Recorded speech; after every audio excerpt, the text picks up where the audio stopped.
प्रजाति के लोग रहते हैं, ऐसा गांव आज भी है। तो ये जो पूरा जो क्षेत्र है ये वानर प्रजाति के मनुष्यों का गांव था, जो सब कुन्नूर का दूध पी करके शारीरिक बलशाली थे। इसलिए रामचंद्र जी सारे वानर प्रजाति के लोगों को सेना बना करके लंका ले गए थे लड़ाई लड़ने। तो बंदर का कहानी नहीं, वो सब विकृतियाँ हैं। जैसे मनुष्य में जाति होता है ना, क्षत्रिय वैश्य शूद्र होता है, उसी प्रकार से वानर एक वर्ण जो बड़े शारीरिक रूप से कठोर होते हैं, तेज होते हैं, वो सब इसी गौ माता के बदौलत। एक बात आगे बढ़ जाएगी, ये गाय को भी ले लेना। జై గోమాత.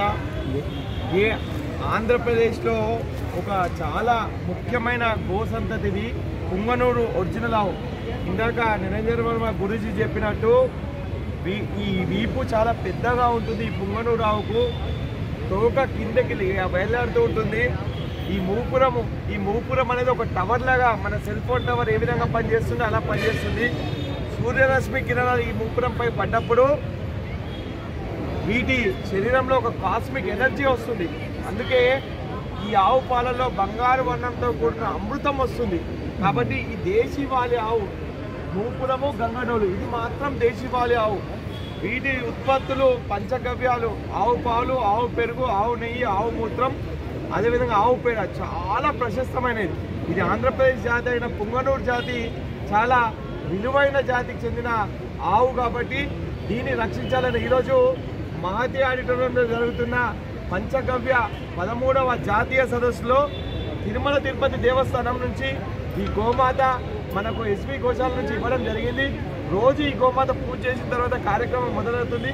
గురూజీ గారు చెప్పినప్పుడు ఇలాంటి గోవుల సమృద్ధి కావాలి, ఇంకా వీటి ఉత్పత్తులు పెరిగితే మన రాష్ట్రము మన దేశం కూడా సుభిక్షంగా ఉంటుంది. ప్రధానమంత్రి గారు నరేంద్ర మోదీ గారి దగ్గర కూడా ఇలాంటి పుంగనూరు జాతికి చెందిన ఒక మినేచర్ ఆవు ఉంది. యోగి ఆదిత్యనాథ్ దగ్గర దేశంలో ప్రతి ఒక్కరూ వాళ్ళు ఒక మెసేజ్ ఏమి ఇవ్వాలనుకుంటున్నారంటే ఈ ఆవులను పెంచుకోవడం ద్వారా ఈ గోవులు రక్షణ చేస్తే మనమందరము ఆరోగ్యంగా ఉంటామని మెసేజ్ ఇస్తున్నారు. కాబట్టి ఇక్కడ ఉన్న ప్రతి పంచగవ్య వాళ్ళు కూడా నిరంజన్ వర్మ గురూజీ గారు చెప్పినట్టు ఈ ఆవులను సంరక్షణ చేద్దాం. భారత్ మాతాకి జై, గో మాతాకి జై. मम्मी का टाइम लगेगा।